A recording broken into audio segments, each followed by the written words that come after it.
आपको लगता है कि मैं घुमा घुमा के आपको लगा सीधा बताएं, एक सियासी जमात आपको लगता है वो बनने की जरूरत है? जो देखिए सियासी जमातें भी दो बनी है ना, एक केपी में बनी, कैसे बनी है उनको तो छोड़ नहीं, जैसे भी बनी है। मैं इसलिए कह रहा हूं कि जब लोगों का एतमाद जमातों से उठ जाए फिर एक गैर आईनी रास्ता रह जाता है या कोई नई डिस्पेंसेशन आ जाती है। आज का व्लॉग बहुत अहम है।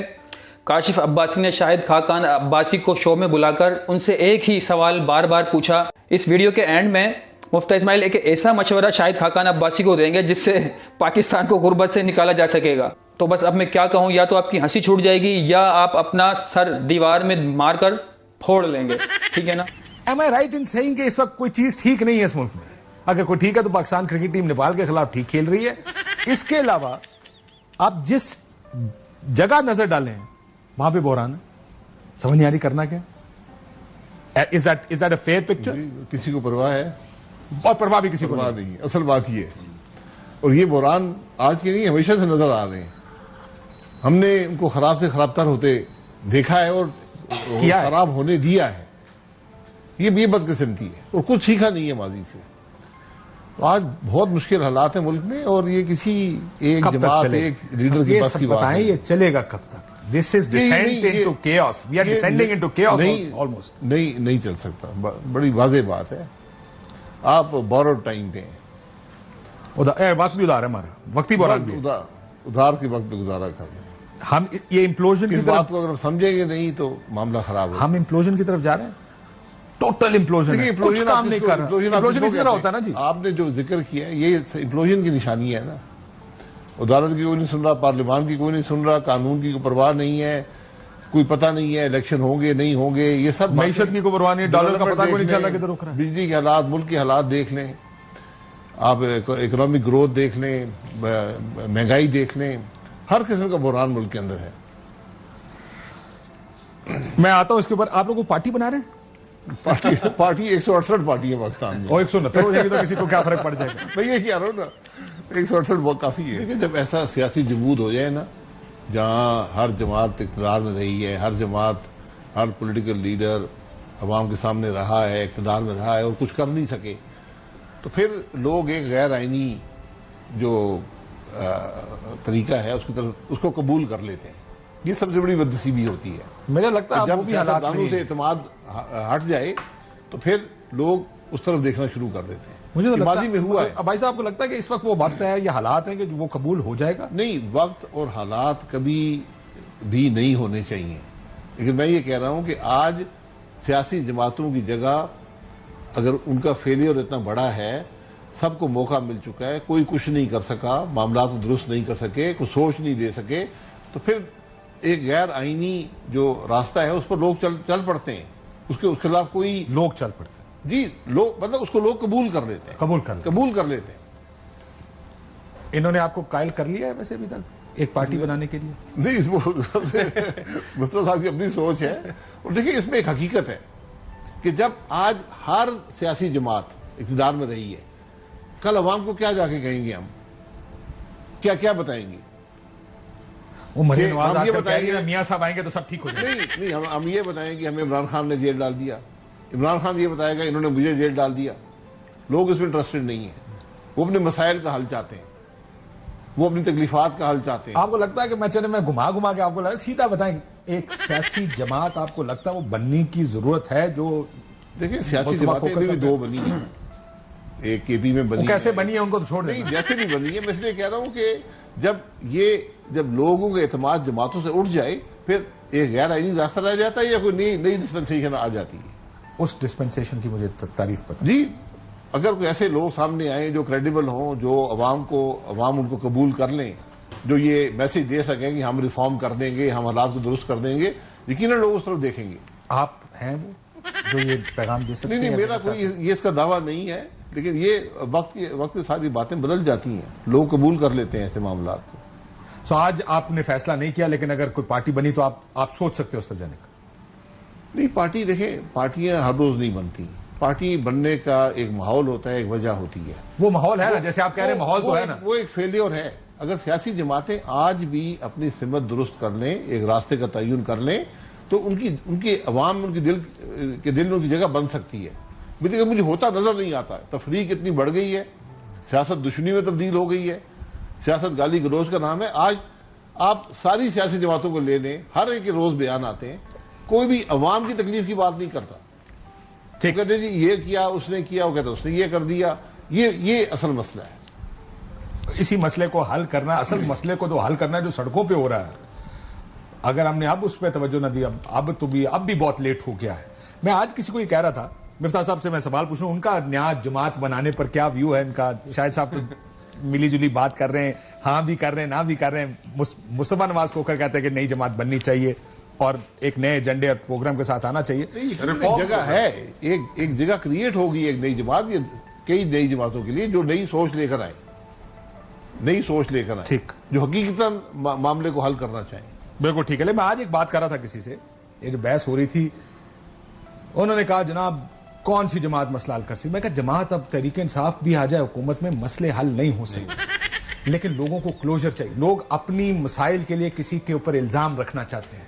तो आज उन्होंने कहा जी क्योंकि इन्होंने इलेक्शन कराया इसलिए ये हुआ, क्योंकि उन्होंने इमरान खान को जेल में डाल दिया इसलिए ये हुआ। प्रॉब्लम यह है कि इस वक्त जितने गंभीर मसाइल हैं उनको हल करना वैसे बड़ा मुश्किल काम है। अगर कोई आ भी गया, ये इस हल की इब्तिदा किसी ने करनी है ना, हमें वो इब्तिदा होती भी नजर नहीं आई। अब वादे पे तो बात नहीं चलेगी ना।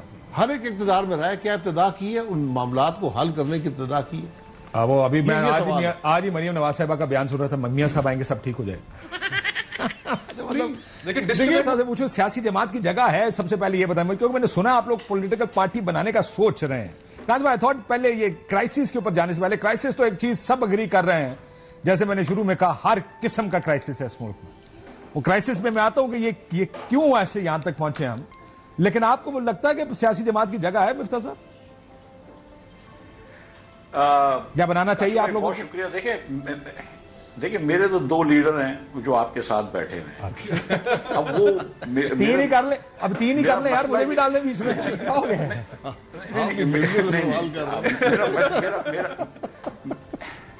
मेरा मसला ये है कि इमाम मुझे खींचे है तो इमाम मुझे रोके है तो खींचे है मुझे कुफ्र, काबा मेरे पीछे है, कलीसा मेरे आगे। तो अब ये दोनों डिसाइड कर लेंगे क्या करना है, तो मैं तो जो शाहिद भाई करते हैं वही उसी पे साथ है। सच्ची बात ये, to be very honest with you. पहली चीज का तो फैसला हो गया, एक सेकंड पहली चीज का फैसला होगा कि आपके लीडर मियां साहब, मियां नवाज शरीफ, शहबाज शरीफ नहीं है आपके लीडर, शायद खाकान अब्बासी और मुस्तफा नवाज। कोई लीडरशिप का दावा नहीं है जी। ठीक है, अच्छा मेरी गुजारिश ये है, देखिए कि पार्टी की जगह, अब पार्टियां यहाँ पे 168 हैं जो शाहिद भाई ने कही। मकसद ये है कि पार्टी बना के करना क्या है आपने? अगर आपने पार्टी बना के अपने आप की सेवा करनी है, अपनी अशराफिया की सेवा करनी है, तो उसके लिए तो 168 पार्टियां हैं। लेकिन क्या किसी पार्टी में ऐसी कॉम्पिटेंस है क्या वो सोच सकते हैं कि पाकिस्तान में मसला क्या है? क्या ये इनको पता है कि 60% जो कंज्यूमर है वो आपके 200 यूनिट से कम बिजली लेते हैं? क्या आपको पता है कि पाकिस्तान में 80% लोग जो हैं उनकी 50,000 रुपये से कम खानदानी तनख्वाह है? इस गरीब मुल्क के अंदर आपने गरीब बच्चे को पढ़ाया है, गरीब बच्चे को 76 साल में आपने जहालत से आज़ाद किया है? क्या इस गरीब बच्चे को आपने पाकिस्तान के अंदर मैथ या साइंस में पास किया है? क्या गरीब औरतों को आपने आयरन के इंजेक्शन दिए ताकि उसके बच्चा जो है वो सही वजन पे पैदा हो? इस मुल्क के अंदर हमने सिर्फ अशराफिया की सियासत करी है। और ये बात जो करना कि इस्टेब्लिशमेंट की सियासत या प्रो इस्टेब्लिशमेंट या एंटी इस्टेब्लिशमेंट, ये बात तो बेकार है। बात होनी चाहिए कि प्रो पीपल सियासत करें। तो ये तो कोई कर नहीं रहा। जो फंडामेंटल रिफॉर्म इस मुल्क को जरूरत है, 20 साल से आप बिजली का हर साल का सर्कुलर डेट बढ़ाते हैं, क्यों नहीं कर सके आप 20 साल में सर्कुलर डेट कम?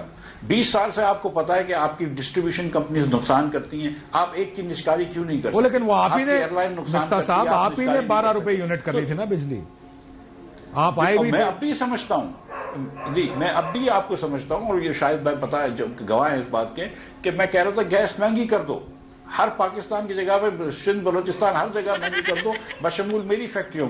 शाहिद खाकान अब्बासी ने आज नपी तुली गुफ्तगू की और उनकी बातें सुनकर ऐसा लग रहा था कि पाकिस्तान में पाकिस्तान के बारे में इनसे ज़्यादा संजीदा कोई है ही नहीं। अगर पाकिस्तान के तमाम सियासतदान शाहिद खाकान अब्बासी का ये अंदाज़े फ़िक्र अपना लें तो मैं समझता हूँ कि इस सोच पर सबकी राय मुत्तफ़िक हो जाएगी और सब सब के सब इस एक ही सोल्यूशन पर आ जाएंगे कि जितने भी पाकिस्तान में सियासतदान हैं, इन तमाम सियासतदानों को बोरियों में बंद करके ऊपर से कुछ लपेट कर और इनको समंदर में फेंक दिया जाए, तो पाकिस्तान की बचत हो सकती है। अच्छा, मैं जहाँ तक शाहिद खाकान अब्बासी की गुफ्तगू को समझा हूँ, तो मेरी अपनी राय ये है कि ये इस्टेब्लिशमेंट की ज़बान बोल रहे हैं और इस्टेब्लिशमेंट ने ही इन्हें लॉन्च किया है। ये आइंदा चंद दिनों में अपनी पार्टी की इब्तिदा करेंगे, उसका नाम रखेंगे। अच्छा, शाहिद खाकान अब्बासी को इस्टेब्लिशमेंट ने क्यों लॉन्च किया है, क्यों तैयार किया है और इनकी क्या ज़रूरत थी एक सियासी पार्टी की जिसके सरबराह ये हों? तो नाज़रीन, आप ज़रा गौर कीजिए, जब पीटीआई को 9 मई के बाद तोड़ा गया तो उसमें से 2 ग्रुप बने, जो कि एक तो ग्रुप पहले ही पीटीआई से अलग हो चुका था और वो था जहांगीर तरीन ग्रुप, और दूसरा वो चाचा गुब्बारे वाला जिसको चांद पे भेजने के लिए लोग बज़िद हैं कि इसको गुब्बारे बांधकर चांद पे भेज दिया जाए। समझ गए होंगे आप, परवेज़ खटक। तो जब परवेज़ खटक ने ये लोटे मिलाकर ये भाग अर्जुन भाग, वो एक वीडियो चली थी ना, क्या नाम था यार वो हमारे वज़ीर इत्तलात, वो मोटे, मैं नाम भी उनका भूल गया, तो वो हो गए और उल्टे सीधे लोग तमाम, यानी जितने भी लोग थे, और वो आपा हो गई, वो जो यहाँ तक काला कोला लगा कर आती है ना, बिल्कुल बालों को ऐसे बनाए, हाँ, फिरदौस आशिका अवान, वो हो गई। तो ये सब के सब गधे जो है एक पार्टी में जमा हो गए।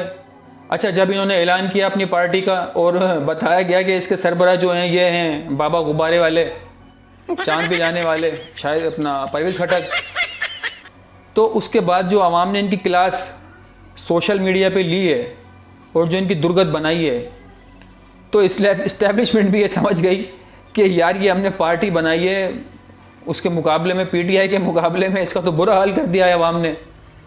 आवाम बस हंसी रही है जब से ये पार्टी बनी है उनके ऊपर।